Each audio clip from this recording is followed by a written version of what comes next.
It's Chords and Coffee, and on today's episode, we're going to talk about music theory as it relates to the guitar. No! Look, I know you're frustrated. I know you've probably scoured the internet along with YouTube and searched for all these different videos on music theory, hoping to find that silver bullet video that explains just what you need to know. You just need a Swiss Army knife, or maybe even better said, like a Rambo knife. Remember the Rambo knife? It had the big handle on it, had a compass on the end of it. You could unscrew the compass, and there was like some matches and antibiotics and a treasure map, or I don't know, something was in there, right? That's what I hope this episode is for you. I want to give you just 3 basic things. Now, they're really not basic, but they're 3 concepts that we can continue to unpack. But in this episode, I really want you to be empowered with these 3 core ideas. Number 1, the major scale. You should be able to express that in single notes, but also understand how those single notes become chords. When you take all the different notes of the major scale and build chords out of them, those chords have a function and they have a purpose. And when you understand that, that sort of not only informs modes, but also helps you to use the major scale as a tool to be able to look at a chord symbol, C major 7 sharp 11, and to be able to dissect what does that mean. When you have the major scale as a tool, you'll be able to look at any chord and be able to dissect what the notes are in that chord. So I'm going to give that to you today. I also want to talk about, when it comes to chords, we've got to be able to link those chords together up and down the neck so that we can move with fluidity and confidence up and down the neck. One of the easiest ways to do that is to know how these chords relate to one another, right? And in the process of doing that, you can't help but sort of run past how the pentatonic scale is also right there on the neck.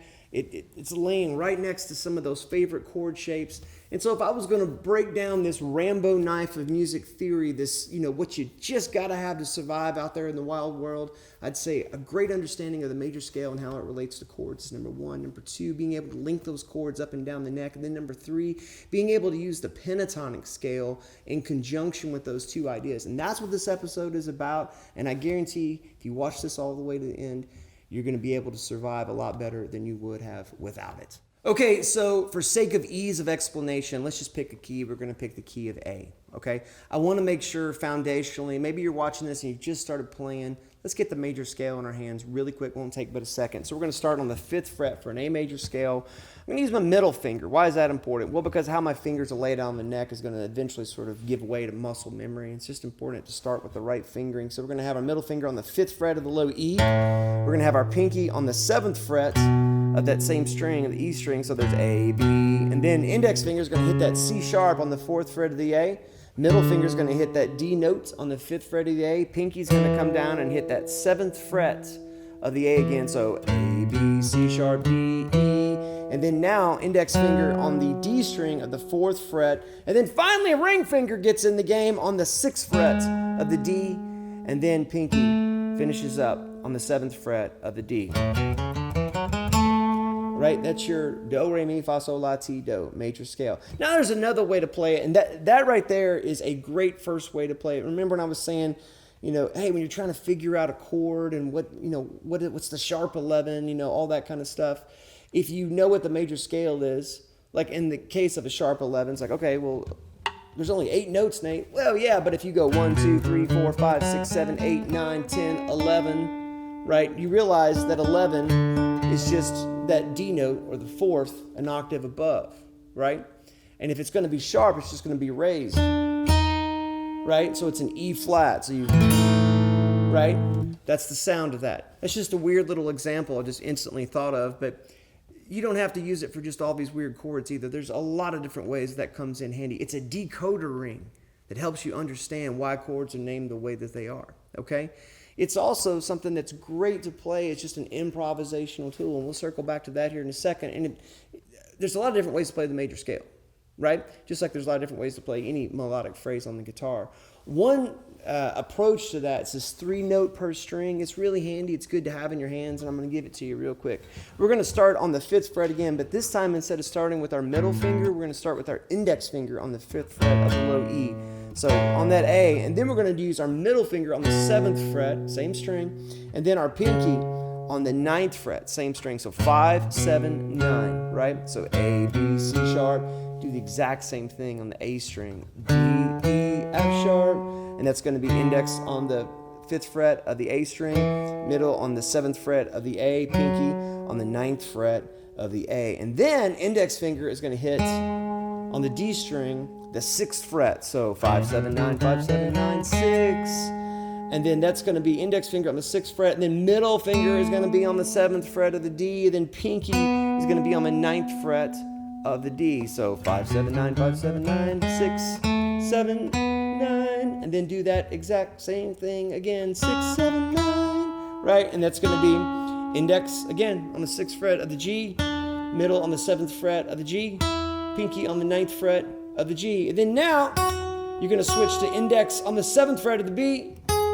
9th fret of the B, pinky's going to be on the 10th fret of the B, and then the same thing on the high E.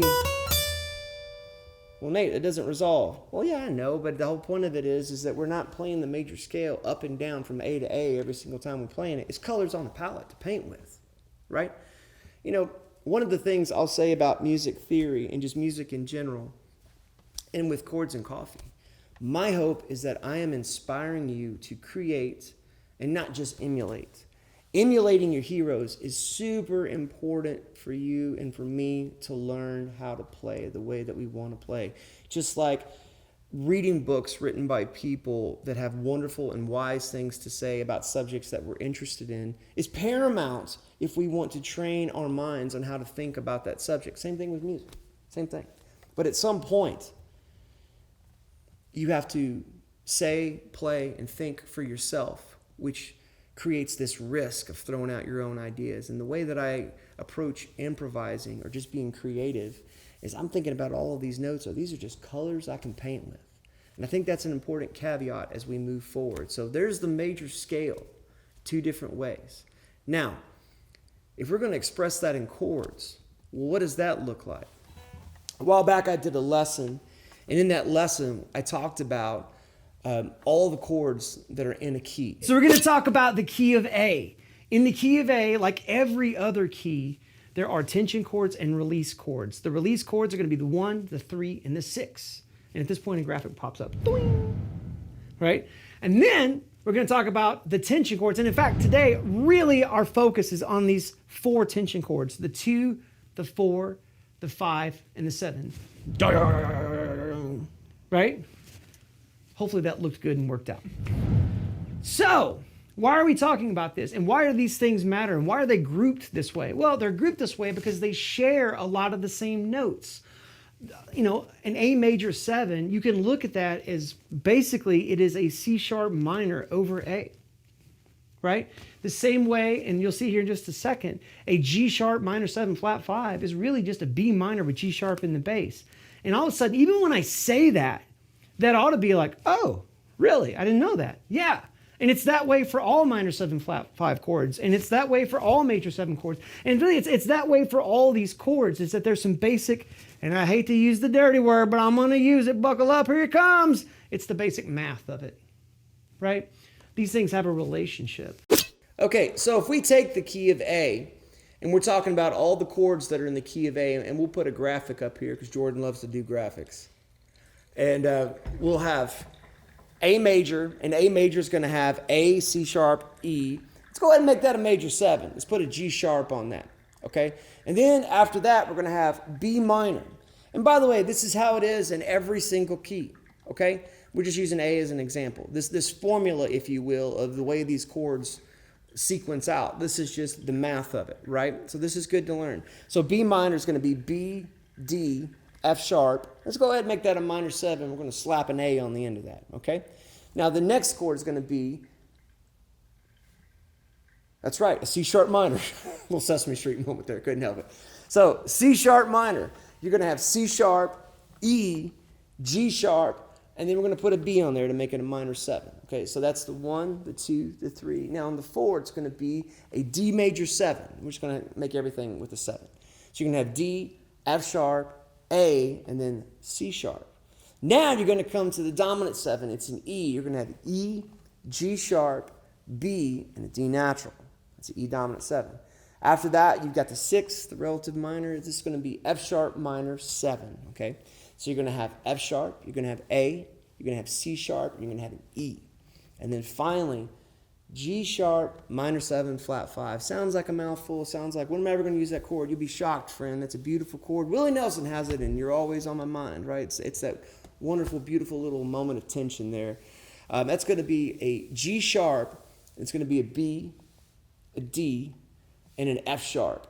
And when you start thinking about, like, looking at these chords, the way that I like to think about it, and by the way, there's multiple ways to approach this, but the way that I like to think about it is I like to group them in 2 different groups, the tension chords and the release chords. The release chords are going to be your 1, your 3, and your 6. And as I put those over here, you're going to see that there are shared notes in those chords. Just like in these tension chords over here, which is the 2, the 4, the 5, and the 7. There are shared notes in those chords. So what does that mean? Why is that important? This is huge because something that you can do over one of these guys in the release category, just like something you can do, what do I mean by that? Well, like a phrase, a lick, a melodic idea, it's going to transfer and be applicable to all of these different ideas. Even like, for example, if you're playing that, G sharp minor 7 flat 5, right? I don't know about you, but when I think about licks and ideas that I have to play over that chord, my brain doesn't instantly go down the rabbit hole of G sharp minor 7 or even minor 7 flat 5 licks. However, if I know that over that, I can really just think of that as like a B minor, then I can play a B minor idea, which I have all day long, over that, and it's going to work. Why does that work? Because they have shared notes. In fact, if you're actually looking at that chord specifically, it sort of just looks like a B minor over G sharp, right? Because a B minor is a B, a D, and an F sharp, and then there's just a G sharp in the bass. The reason I present this to you, this is a simplified way to think about how these chords relate to one another. That's a really, really, really important thing, relationship.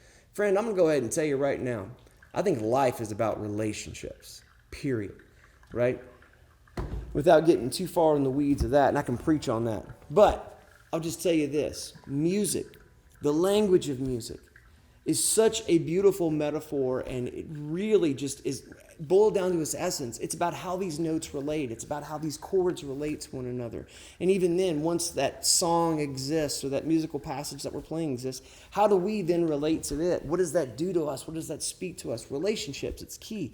And this whole episode, my hope is that as you're seeing all of this, you're seeing how all of these things not only sort of live geographically next to each other on the neck, but also how they relate to one another and how there's so much overlap. Okay, so there's the chords. So now you have your tension chords and your release chords. Now, from there, where do we go? Well, when you start to think about the major scale that we just played a second ago, that major scale in the key of A works beautifully over every single one of those situations, right? And one thing, when you're first learning, you want to have the speed, you want to have the cool licks, and it takes some time to get there. But also what you find out later is a lot of times simple passages, simple melodic phrases end up being beautifully profound hooks. And one of the ways that you can play something simply and make it sound sort of big and important is by playing it in octaves. I did an episode on octaves a while back. Let's get this A major in our hand. So index finger on the 5th fret of the low E. We're going to skip the A string. Pinky's going to be on the D of the 7th fret. Take that whole sheboing, slide up to the 7th fret. Now we're on a B note. And let's go back here to a C sharp on the 4th fret. Same exact shape. So index finger on the 4th fret of the A, skipping the D. Pinky is going to be on the 6th fret of the G. Remember, you're using your middle finger and your ring finger to kind of gently lay across everything else to dampen it. And then same thing, slide it up to the 5th fret and the 7th fret, making that D. And then 5th fret and 7th fret and the 9th fret to make that E. And then now we've got to jump to this F sharp. And so we're going to have the index finger on the 4th fret of the G, and then D string, and then pinky's going to be on the B string. Now this is where the dampening gets to be a little bit bigger deal, because now your fingers are wanting to lay flat. So keep them arched and only touch or only play what you're touching. and then slide this whole thing up to 6 and 9, right? So, and after 6 and 9 is 7 and 10. That'd be a cool thing to kind of practice. If you can get that in your hands and you can get that awkward transition between that. Once you practice that, then you can start to see little melodies like, if I just go, and also sliding in as opposed to just hitting it dead on.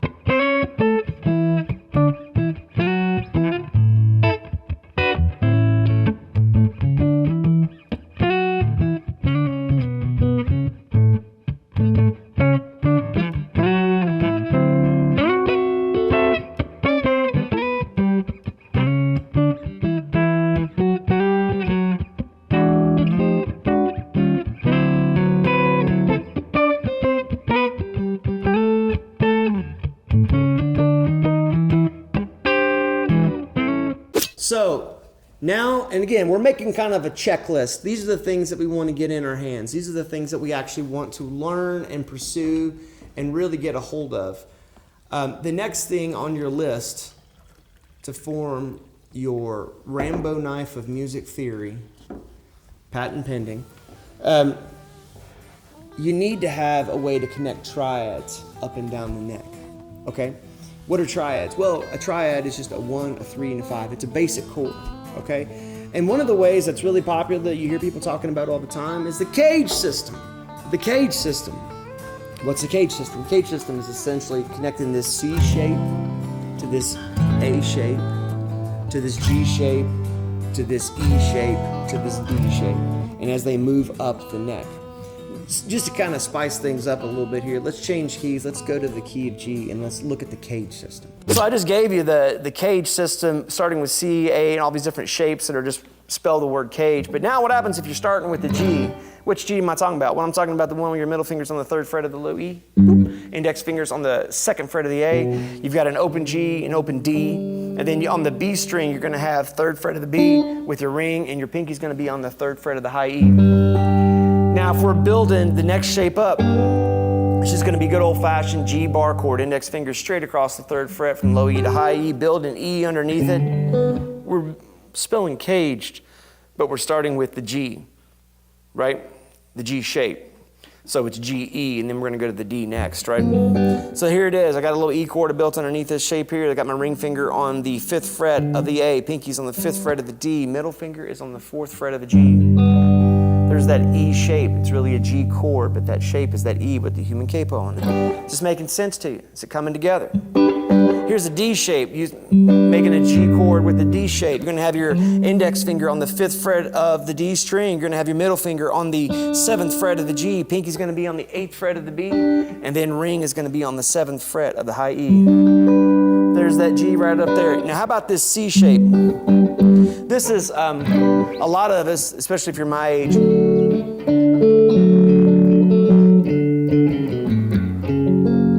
you've discovered this on Under the Bridge, right?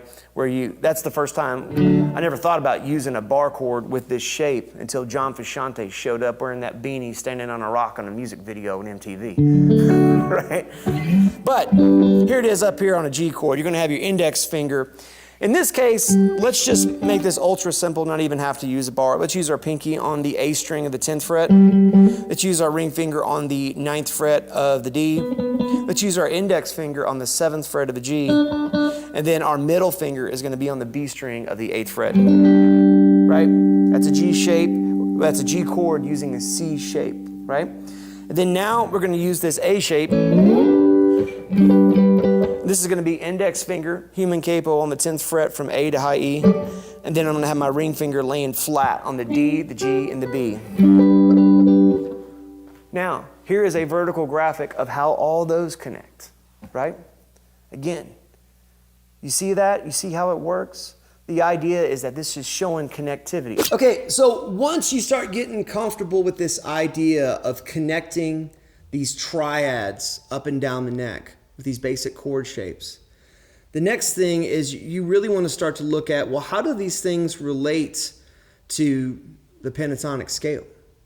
The pentatonic scale, you know, I'll tell you, like pound for pound, if you were going to pick one scale, if you said, I want to be an absolute master over this, pentatonic scale is pretty tough to beat. It's got 5 notes, and therefore it's got kind of a built-in safety net, because most, you know, keys that you're going to play in, or most tonal centers that you're going to play in, will have more notes to choose from. And so the pentatonic already is sort of like scaling back to just kind of a meat and potatoes approach. But also just the way it lays out on the guitar. It's really nice. It feels good in the hand. And even more importantly, the way that lays out in terms of the geography. It's really cool because there's chords that are literally kind of hiding next door to the pentatonic scale. How about a good old-fashioned B minor 7 chord? Index finger from the A string all the way to the high E, making a human capo. Then you're going to have your middle finger on the 3rd fret of the B, and your ring finger on the 4th fret of the D. Just good old-fashioned B minor 7, and then F sharp minor. It's going to be index finger from low E to high E, 2nd fret, and then I'm going to have my ring finger on the 4th fret of the A, pinky on the 4th fret of the D. Now, if I were to add all of these things up, that, and that, this, and then the B minor, that was F sharp minor pentatonic, then B minor pentatonic. If I were to put all of those together, it would kind of look like this. And this graphic that you're seeing, this basically, if you just start to look at that, you can see you have all of those different shapes all just crammed together. Well, Nate, why is that helpful? Lord have mercy. Let me take a drink of coffee here and explain this to you. That wasn't a rebuke. That was the wind-up before the revelation. Well, I'm going to tell you, because a lot of times as guitar players, especially when we feel like we get pretty comfortable with the pentatonic scale, we kind of want to jump around a lot, right? From one position to the next. Nothing wrong with that. In fact, it's a good thing. It's an especially a good thing because it adds a sense of tension, a little bit of drama. It almost sounds like 2 voices sometimes singing together, especially if you get a little pickup selector switch. You know, maybe when you're playing up high, you switch to the neck pickup. When you're playing down low, you switch to the bridge pickup. That's cool. That's cool. But listen, if that's the only lure that you got in your tackle box, you're not catching as many fish as you should, right? And so with that being said, when you have like this kind of position playing where you're all right in here, what's nice about that is that if you're, you know,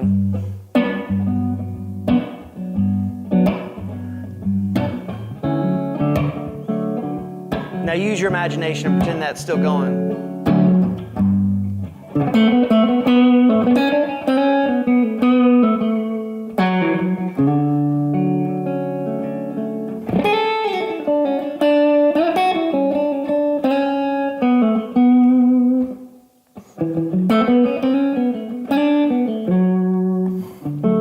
Right? There's a little bit more, I don't know, those neighboring tones sound a little bit smoother to me, and it sounds a little less jumpy. Also, for what they call a comping pattern, which is a term that is short for accompaniment. And if somebody is playing, you know, like that, again, let's say it's a simple one, this D major 7 to this G major 7. I might go.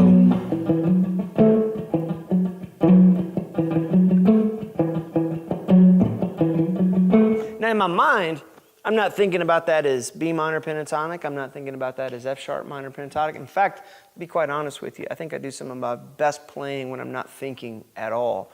What I've kind of conditioned myself is that all of these scales and these triads kind of crammed up together gives me a lot of different options for notes. If we look at the A minor scale, A minor pentatonic scale, and we're on the 9th fret of the G, 8th fret of the B, 10th fret of the B, 8th fret of the high E, 10th fret of the high E, and we're doing like that kind of stuff, right? Well, guess what? What if I juxtapose that with this shape? Well, there I get that B again.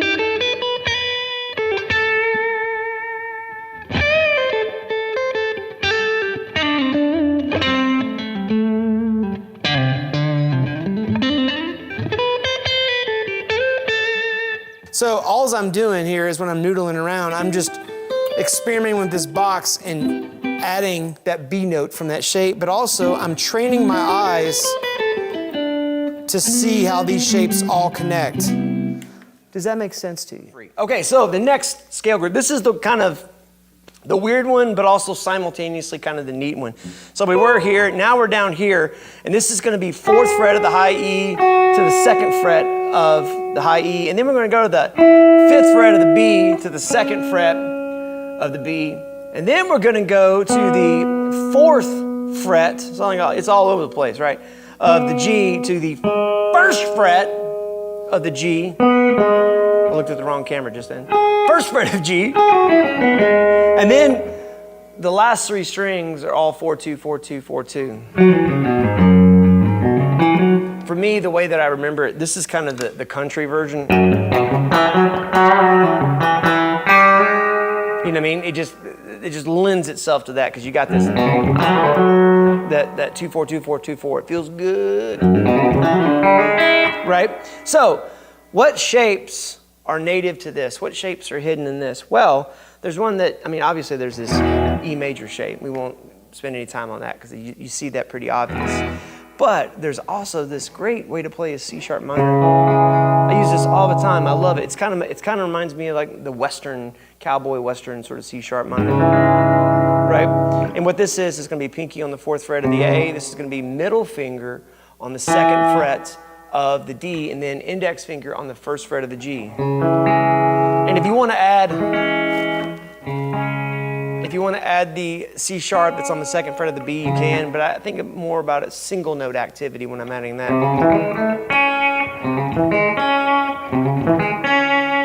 Like that kind of thing. But I love that grip, and again, that's utilitarian, that you can use that all up and down the neck as you like. Also, hey, one more time, here comes this D chord shape. You know, cage system prevails, right? Well, this D shape, move it up to E. You've got your 4th fret on the G string. You've got your, let's do ring finger here on the 5th fret of the B. And then let's just do simple middle finger on the 4th fret of the high E. And then, this is kind of an interesting thing too, because when you look at this scale, it may not be as obvious as you go through there. Whoops. As you go through here and you look, okay, wait a second. Oh, wait a second. There's a B sus2 right there. It's just kind of hidden in there, right? You've got your index finger here going across human capo style from the A string, 2nd fret, all the way to the high E. Your ring finger is going to be on the 4th fret of the D, and the pinky is going to be on the 4th fret of the G. Now, here's what's interesting, is that all of those shapes are, you can find all of those different shapes in every single, well, I shouldn't say that. All those chords you can find in every single pentatonic version as you go up and down the. You know, I can tell you the first time I really started to feel the power of the pentatonic scale is when I realized, holy guacamole, A minor sounds great in A minor, but it also sounds great in C major. But it also sounds great in an A blues, you know, which is more like a dominant 7 kind of thing. And friend, that's only just the beginning. You know, typically we kind of get into the pentatonics via the relative major, relative minor concept. Like for example, if you know you're in the key of E and you're using C sharp minor pentatonic, you know that's going to yield a great E major sound. But that's just the tip of the iceberg. You could actually use the pentatonic scale as a way to kind of express modal ideas too. G sharp minor pentatonic on the 4th fret, right? Starting on the 4th fret of the low E and going to 7, all the way up. What is it? Why does that work over E? Well, it's because if I play, just call out the notes of G sharp minor pentatonic as they relate to E. B is the 5th, G sharp is the 3rd, F sharp is the 2nd or the 9th, D sharp is the major 7, and then C sharp is the 6th, right? Those are all pretty notes, right? Well, guess what? Not only does that work over E, but it also sounds really cool over, obviously B, it sounds great. But it also sounds really cool over A. Listen.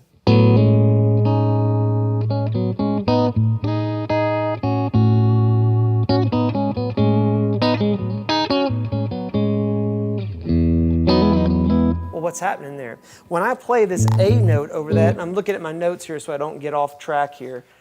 When I play this A note over that, if I just hammer on the D and the G on the 4th fret with my index finger, and then to the 6th fret with my ring and pinky, there's a nice major 7 thing. But check this out. Whoops. Wait a minute. Fix this real quick. I may have had too much coffee at this time. Anyway, but here's an A major 7 sharp 11. This is a beautiful sound. This is the Lydian sound. We've talked about this before. We'd love to do a whole lesson on the Lydian idea too. This is going to be next finger on the 4th fret of the high E, 4th fret of the B. Ring and pinky come down here glued together on the 6th fret. Pinky's on the 6th fret of the G. Rings on the 6th fret of the D. Hitting that A bass on the 5th fret with the middle finger. It's not beautiful, that is. And I'm just thinking about G sharp minor pentatonic with A in the bass. It sounds awesome. And by the way, all of this stuff is totally movable, right? All right, I said a bad word on the internet. Don't tell my mom.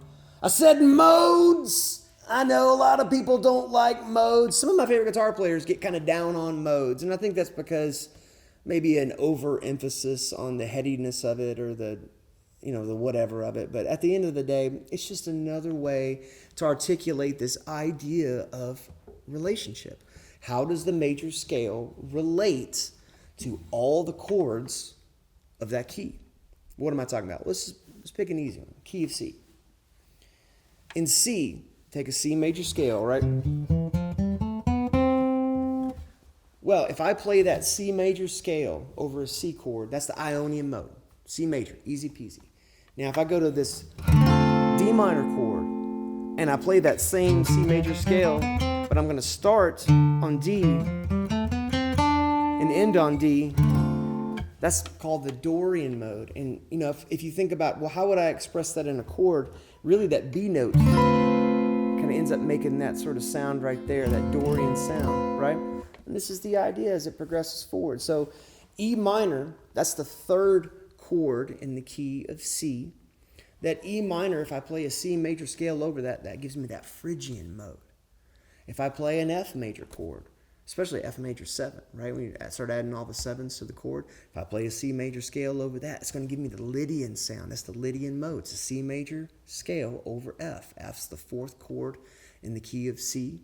C major scale over that gives me the Lydian sound. G, if I play a C major scale over G, that gives me a Mixolydian sound, okay? A minor, well, that's the Aeolian mode. That's a C major scale over A minor, gives me the Aeolian sound, gives me a minor key sound. It's the Aeolian mode, okay? And then finally, let's get a little crazy, living that Locrian Vida La Loca. I tried. Locrian, it's a C major scale over a B minor 7 flat 5, okay? That's all the modes are. Now there's more ways to go beyond that, and there's more, just like anything else, you can add to, you can advance, you can move it forward, but boil down to its essence, that's what it is. And what's really cool is you can kind of trick yourself into playing modally on the guitar. When you see G Mixolydian, really what you're saying is G is the 5th of what? G Mixolydian. Mixolydian means 5th of. Doesn't actually mean that, but that's how my brain interprets it. Does that make sense? Well, that makes a lot of sense. Yeah. To me. Yes, so absolutely. the 5th of what? What's the 5th of C? And so if I play a C major scale, in fact, if someone said, "Hey, give me G Mixolydian before you can get on this roller coaster," bacon and beans. If somebody said that to me, first of all, I go, "What's going on?" Second of all, I would play a C major scale starting with G and ending with G. And why is there bacon and beans on this roller coaster? Well, it's Silver Dollar City. There you go. With that being said, you can also just play C major. So we're going to do that for you in real time. So I'm going to play those chords. Play along if you like. Okay. Also, man, if you've got a way to make a loop at home, or if you got your guitar playing buddy, if you don't have your guitar playing buddy, find you a music store you like. Mike and I have our favorite.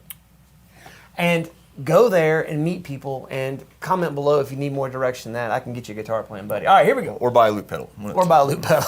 Yeah. So Mike's going to noodle around in C major.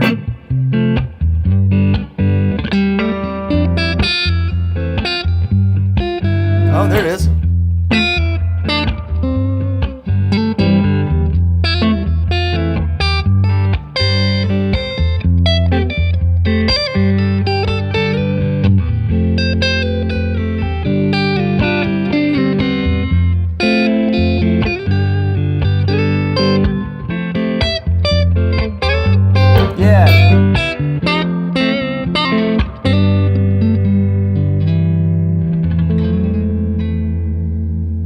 So, I know that's a lot of information, but here's what I promised you and here's what you got. This video is dedicated to all those folks that have been frustrated with like, man, there's so much music theory out there and there's so many videos and there's so much content, I don't even know where to begin. Here's a good place to begin. You want to say, self, I'm going to get the major scale in every key, up and down the neck. Is that going to take some time? Well, yeah. Start with the stuff that you play in the most often. Start with your G, your A, your D, your E, C, whatever, right? You're also going to say to self, I'm going to learn all the chords of that key, and I'm going to learn them because Nate said with the 7 on it. So major 7, minor 7, minor 7, major 7, dominant 7, minor 7, flat 5. Why? Because you get more bang for your buck. You get more of a return on investment for getting that in your hands. And also, friends, that whole number system, the whole Nashville number system, that's going to be real helpful. Now, I want to circle back to that here in just a second. The next thing is after you get the chords in your hand and you can play the major scale and you get some fluidity with the major scale, maybe even play it in octaves, and you got a little basic understanding of how the modes work. Now let's throw the pentatonics into that. Those good pentatonic phrases and how that feels in your hands. That's going to play real nice with the rest of those ideas. But those are 3 basic core ideas. Now, I said I'd circle back to the whole number system. One of the great things about music as a language, thinking about that sort of metaphor as music as a language, every tribe that you move through, whether it's a band, whether it's, studio recording dates, whether it's playing at church, or even just having a jam on the back porch with your friends, every tribe that you move through will have a dialect of that language, okay? I hope this video helps you to use all of this with wisdom. Having knowledge for the sake of knowledge and showing everybody how much knowledge you have is different than knowing how to use that knowledge and how to use it as a way to encourage, to edify, and to comfort folks as you play with them. We don't want to use knowledge as a weapon. There's enough people on the internet doing that. That's not how we do it in Chords and Coffee. We're encouragers, right? So when you're out there playing, if somebody's not playing something quite right or they're calling the 3 instead of, a minor 7 chord, they're calling it a 1/3, whatever, all right? Speak the dialect of the people that you're with at the time and together collaborate on what moving forward looks like, right? Because we're an encouraging bunch, and that's what we do every Saturday morning at 9 a.m. right here on YouTube. We're living life the best we can with the guitar in our hand. Friend, I want to thank you for the privilege of your time. I hope this helps you, and I hope to see you next time on Chords and Coffee.